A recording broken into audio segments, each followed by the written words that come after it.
بسم الله الرحمن الرحيم. الحمد لله وحده والصلاة والسلام على من لا نبي بعده. تر ټولو د مخه د افغانستان اسلام پاله ولس ته سلامونه وړاندې کوم. السلام علیکم ورحمة الله وبرکاته. محترمو، نننۍ موضوع مو هم د تمیز ریاست لخوا د تحتانی محکمو د نقض کولو اړوند ده. 20 نقض: که چېرته د مرافعې محکمې خطا په شهودو کې وي، البته د دعوې د جریان بنیاد او اساس په اصولي توګه ترسره شوی وي، نو اوس که چېرته هغه فیصله نقض کیږي او هم هغې محکمې ته لیږل کیږي، نو یا د محکمه به د دعوې اساس او بنیاد له سره نه نیسي، بلکې صرف د هغه نواقصو اصلاح به وکړي کوم چې په شهودو کې یا د شهودو څخه وروسته په نورو مواردو کې موجود دي. مقصد او حاصل یې دا دی چې کله یو فیصله د مرافعې محکمې لخوا د تمیز محکمې ته راشي، خو په هغه فیصله کې مرافعې محکمې په شهودو کې خطا کړي وي، خو نور د دعوې بنیاد او اساس هر څه په اصولي توګه ترسره شوي وي، نو چې کله د تمیز محکمې له طرفه مرافعې محکمې ته دا فیصله په پورته خطا سره نقض شي، نو مرافعه محکمه به له سره نوې فیصله نه صادروي، بلکې هغه نواقص او خطا چې په شهودو کې موجود وه صرف او صرف هغه به اصلاح کړي او بس. 28 نقض: همداشان که چېرته فیصله د تحتانی د ابتدایي یا مرافعې محکمو د شهودو د سري تزکیې د نه کولو په وجه نقض شوي وي، یعنی د شاهدانو سري تزکیه نه وي شوي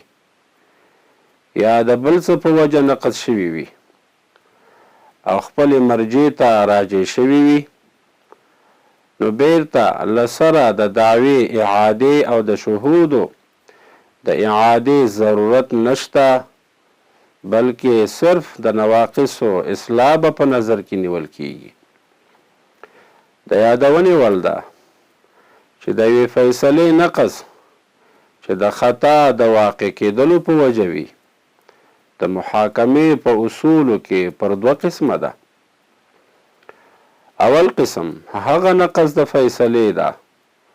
چې د محاکمې د اصولو په منځ کې د خطا د واقع کېدلو له وجې څخه نقض راغلی وي. دویم قسم هغه نقض د فیصلې ده چې د محاکمې د اصولو په ابتدا کې د خطا د واقع کېدلو له وجې څخه نقض راغلی وي. نو بناءً چې کله یوه فیصله نقض کیږي د محاکمې په اصولو کې د خطا د واقع کېدلو له وجې څخه، نو دا خطا به د 2 حالاتو څخه خالی نه وي. یا به خطا ظاهریږي په فیصله کې د تحقیق او د دعوې د کتنې په منځ کې، یعنی حاصل یې دا دی چې د محاکمې د اصولو اوله برخه به په ابتدایه او یا مرافعه محکمه کې صحیح اجرا شوي وي او د اصولو مطابق به وي، البته وروسته لږ مخکې په تللو سره به د محاکمې په اصولو کې یو ځای خطا راغلی وي، او یا به د دعوې د کتنې په اول کې خطا ظاهره شوي وي، یعنی د ابتدایي او یا مرافعه محکمې د محاکمې د اصولو په اوله برخه کې به خطا ظاهره شوي وي. لکه څرنګه چې په درر الحکام جلد 4 صفحه 638 د 1839 ماده په شرح کې داسې لیکل شوي: فإذا كان النقض ناشئا عن نواقص لا توجب تكرار المرافعة فتكمل المحكمة التي أصدرت لذلك الحكم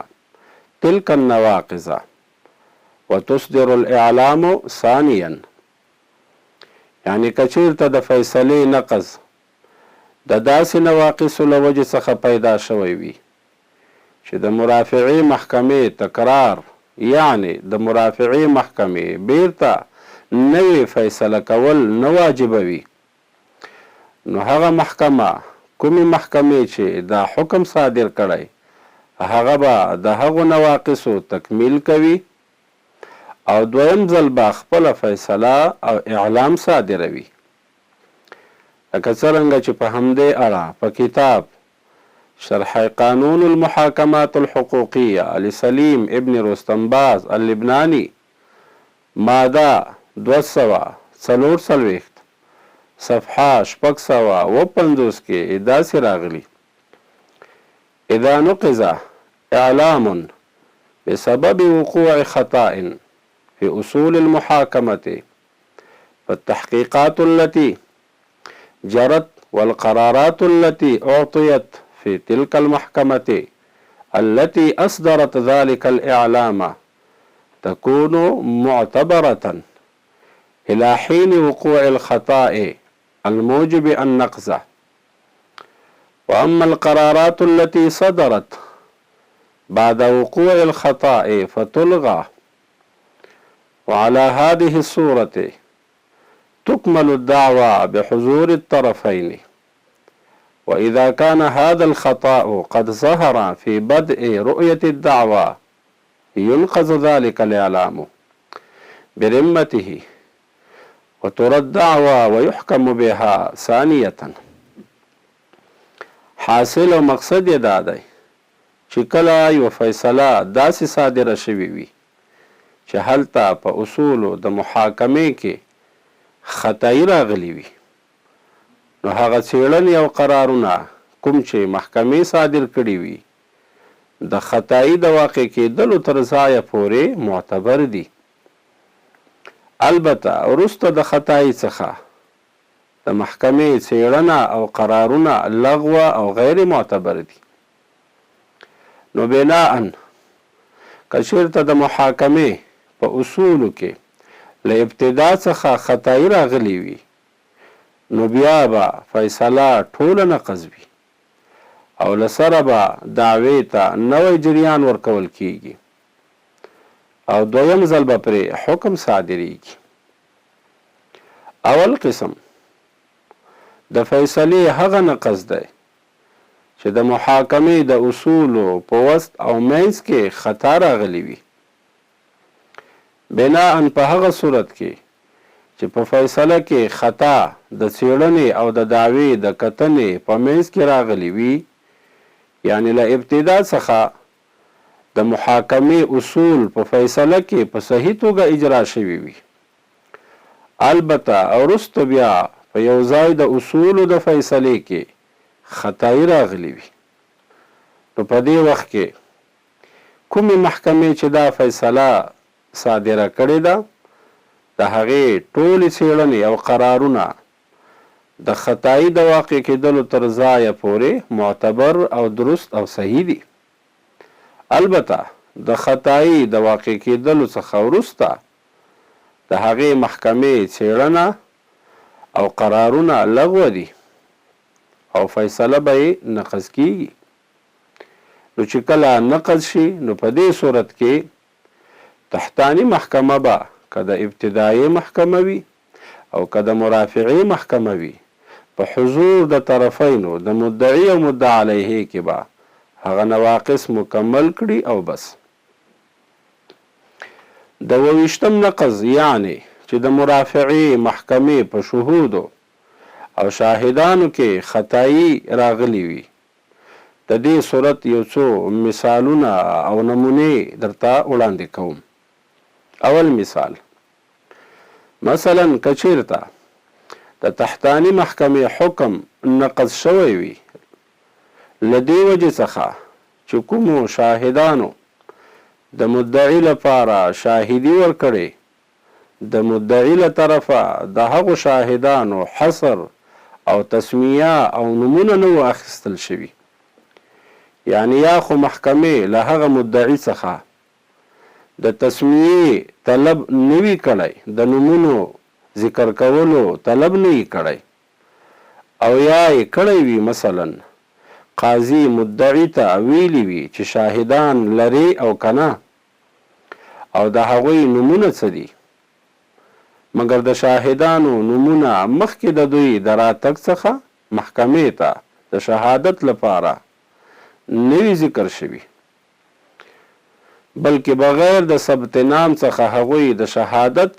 ادا کولو دپاره محکمې ته راوستل شوي وي، نو بناءً هغه تحقیقات او جریانات د محکمې چې د دې خطا څخه مخکې ترسره شوي وي هغه معتبر او صحیح دي. البته هغه تحقیقات او جریانات چې وروسته د دې خطا څخه ترسره شوي دي هغه تحقیقات لغوه دي، او ما تحت محکمه به هم مطابق د دغه نقض له دې وروسته مدعي د شاهدانو په تسمیه او نومونو ذکر کولو باندې مکلف کړي، او وروسته د تسمیې او نومونو ذکر کولو د شاهدانو او وروسته د طلب د شهادت څخه به محکمه د دعوی کتنه او تحقیق مکمل کړي او د اصول مطابق به حکم خپل صادر کړي، لکه څرنګه چې په همدې اړه په کتاب شرح قانون المحاکمات الحقوقیه لسلیم ابن رستنباز اللبنانی ماده 244 صفحه 658 کې داسې لیکل شوي: مثال ذلك لو نقض الحكم لكون الشهود الذي شهدوا للمدعي لم يكن قد سماهم في المحكمة. دویم مثال، که چیرته د تحتانی محکمې حکم له دې وجې څخه نقض شوی وي چې هغه شاهدان چې په محکمه کې نومونه اخیستل شوي دي هغه نه طلب شوي محکمې ته، بلکې د هغو څخه بغیر نور کسان د شهادت دپاره راغوښتل شوي وي او د شاهدي ادا کولو دپاره، نو په دې صورت کې محکمې ته چې کله دوسیه ورنقض شي او راجع شي د پورته محکمې لخوا، نو یا د محکمه به د مدعي څخه هغه شاهدان وغواړي د کومو شاهدانو نومونه چې په محکمه کې ثبت شوي دي، او وروسته د هغوی د شهادت د ادا کولو څخه به د دعوی تحقیق او کتنه مکمل کړي او د اصولو موافق به خپل حکم پرې صادر کړي، لکه څرنګه چې په همدې اړه په کتاب شرح قانون المحاکمات الحقوقیه لسلیم ابن رستنباز اللبنانی ماده 244 صفحه 658 کې داسې لیکل شوي: او لأنهم لم يكونوا ممن قد سماهم وأعيدت الدعوة إلى المحكمة التي أصدرت الإعلام المنقوذ لتصلحه، فليس لهذه المحكمة أن ترى الدعوة تكرارا منذ البداية ولا أن تستأنف النظر في أمر طلب البينة، وإن فعلت فحكمها ينقض، بل عليها أن تعد المعاملات والقرارات التي صدرت منذ البداية حتى وقوع الخطأ الذي استوجب النقض ثابتة مرعية، وأن تكمل رؤية الدعوة من حين وقوع الخطأ وما بعده، ومن ثم فيلزمها في هذه الحالة أن تبقى القرار الصادر بطلب البينة من المدعي على حاله، وأن تكلفه تسمية شهوده في السورة الأولى، وأن تطلب منه الشهود ممن سماهم في السورة الثانية، ثم بعد استشهاد الشهود تكمل رؤية الدعوة إلى أن تصل إلى حد الحكم فتحكم بما يوافق الأصول. دریم مثال همداشان که حکم لدی وجه څخه نقض شوی وي چې محکمې د شاهدانو سري تزکیه نه وي کړې، نو نقض شوی فیصله او نقضي دوسیه به یا د محکمې ته راجع کیږي او هغه به د شاهدانو د اصولو مطابق سري تزکیه کوي او بیا به د دعوی کتنه او تحقیق مکمل کړي او د اصولو مطابق به خپل حکم صادر کړي. لکه څرنګه چې په همدې اړه په کتاب شرح قانون المحاکمات الحقوقیه لسلیم ابن رستنباز اللبنانی ماده 244 صفحه 658 کې داسې لیکل شوي: وکذا لو نقض الحكم لكون المحكمة لم تزكي الشهود سرا فليس للمحكمة التي أعيدت إليها الدعوة أن تكلف المدعي جلب شهوده تكرارا، بل يلزمها أن تزكيهم سرا بالمستورة وفقا لأحكام المجلة. څلورم مثال همدارنګه که د تحتانی محکمې حکم د دې وجې څخه نقض شوی وي چې محکمې مدعي ته یمین د استظهار نه وي ورکړی، نو بیا به هم نقض شوی فیصله او نقضي دوسیه یا د محکمې ته لیږل کیږي او هغه به مدعي ته یمین د استظهار راجع کوي او د دعوی کتنه به مکمل کوي او د اصولو مطابق به پر خپل حکم صادروي. لکه څرنګه چې په همدې اړه په کتاب شرح قانون المحاکمات الحقوقیه لسلیم ابن رستنباز اللبنانی ماده 244 صفحه 658 کې داسې لیکل شوي: وكذا أيضا لو نقض الحكم لكون المحكمة لم تحلف المدعي يمين الاستظهار. او دا یاد لرئ چې یمین استظهار څه ته ویل کیږي. یمین استظهار دې ته ویل کیږي چې قاضي به همیشه د خصم په مطالبه مدعی علیه ته قسم ورکوي، البته په څلورو ځایونو کې به بغیر د خصم له مطالبې څخه د قاضي له طرفه مدعي ته قسم ورکول کیږي. اول دا دی چې کله یو څوک دعوه وکړي د متوفا او وفات شوي د ترکې څخه د خپل حق او خپل حق ثابت هم کړي چې له ده سره زما حق شته، نو دلته به قاضي دغه مدعي ته قسم ورکوي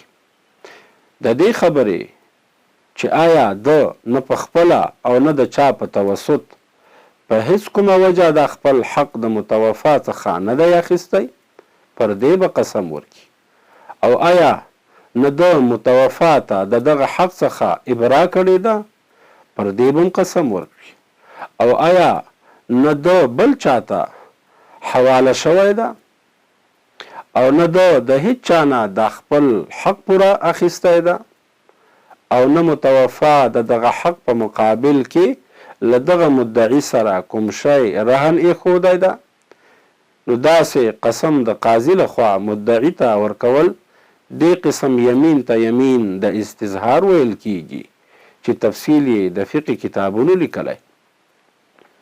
لکه څرنګه چې په همدې اړه په 1946 ماده د مجلة الاحکام هم لیکل کړي: لا يحلف اليمين إلا بطلب الخصم ولكن يحلف اليمين من قبل القاضي في 4 مواضع بلا طلب. الأول إذا ادعى أحد من التركة حقا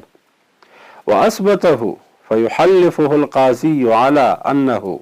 لم يستوف هذا الحق بنفسه ولا بغيره من الميت بوجه ولا أبرأه ولا أحاله على غيره ولا أوفى من طرف أحد وليس للميت في مقابلة هذا الحق رهن ويقال لهذا يمين الاستظهار. پنځم مثال همدارنګه که د تحتانی محکمې حکم د دې وجې څخه نقض شوی وي چې محکمې مدعي ته یمین د استحقاق نه وي ورکړی، نو بیا به هم نقض شوی او نقضي دوسیه یا د محکمې ته لیږل کیږي او هغه به مدعي ته یمین د استحقاق ورکوي، یمین د استحقاق راجع کوي او د دعوی کتنه او تحقیق به مکمل کړي او د اصولو مطابق به خپل حکم پر صادر کړي. لکه څرنګه چې په همدې اړه په کتاب شرح قانون المحاکمات الحقوقیه لسلیم ابن رستنباز اللبنانی ماده 244 صفحه 659 کې داسې لیکل شوي: او يمين الاستحقاق من المحكمة فليس للمحكمة التي أعيدت إليها الدعوة أن تبحث في المعاملات التي تقدمت هذه النقطة كموافقة الشهادة للدعوة أو تزكية البينة، بل يلزمها أن تترك ذلك على حاله وأن تحلف المدعي يمين الاستظهار وتحكم بها يوافق مقتضى الحال. او دا هم یاد لرئ چې یمین د استحقاق څه ته ویل کیږي. یمین د استحقاق دې ته ویل کیږي چې په هغه څلورو مخکې ذکر شوو ځایونو کې چې د قاضي له طرفه به مدعي ته قسم ورکول کیږي. دویم قسم هغه یمین د استحقاق دی. مقصد یې دا دی چې کله د یو چا په مال کې یو څوک مستحق راوځي او په محکمه کې دعوه هم وکړي د خپل استحقاق او غوښتنه یې وکړي او بیا دا مستحق خپل دعوه د استحقاق ثابته هم کړي، نو قاضي صاحب به دغه مدعي ته قسم د دې خبرې ورکړي چې ده دا مال نه په چا خرڅ کړی ده او نه یې چا ته هبه کړی ده او نه د ده د ملک څخه په یو وجه د وجوهو څخه وتلی ده. نو داسې قسم یمین ته یمین د استحقاق ویل کیږي. لکه څرنګه چې په همدې اړه په 1946 ماده د مجلة الاحکام کې داسې لیکل شوي: لا يحلف اليمين الا بطلب الخصم ولكن يحلف اليمين من قبل القاضي في 4 مواضع بلا طلب. الثاني إذا استحق أحد المال وأثبت دعواه حلفه القاضي على أنه لم يبع هذا المال ولم يهبه لأحد ولم يخرجه من ملكه بوجه من الوجوه. وآخر دعوانا أن الحمد لله رب العالمين.